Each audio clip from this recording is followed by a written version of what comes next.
Gawa sa relief packs ang ginahatag sa LGU sa mga apektadong residente, may patigbabawsab sa pipila ka mga individual ang pagkamanggihatagon. Atong silang ilailahon, pinaagi sa report ni Argil Relator.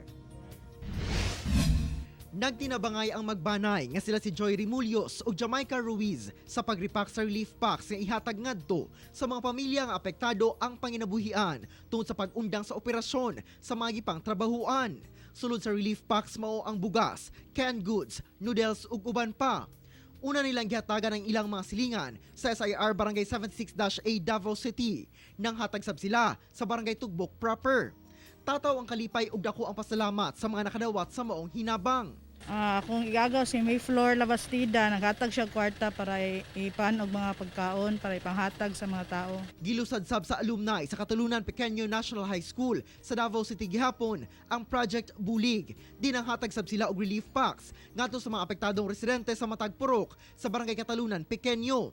Gikan matud pa sa mga donation sa ilang mga kaila nga ilang gitigom aron makatabang sa mga nanginahanglan. Ana-ana sa 170 relief packs ang ilang nahatag. Kay nakita namo nga daghan kay nanginahanglan sa barangay Katalunan Pequeño, mga residente nga katong mga nawada ng panginabuhian. Samtang sa Barangay Maranding, Lanao del Norte, inay mudawat og ayuda gikan sa LGU ang pamilya sa Limbangon nang hatag og pagkaon ngadto sa mga frontliner. Kiniagig pagpasalamat sa pamilya ngadto sa sakripisyo sa mga frontliner nga kanunay nga nagbantay sa control points aron ma-monitor ang mga mosulod gawas sa matag barangay. Doon na sa mga residente nga ilang gipanghatagan. Sa ginagmay nga pamaagi, ato mga pinalanggang mga kaigsuunan diri sa lungsod sa Lala, labi na ang frontliner.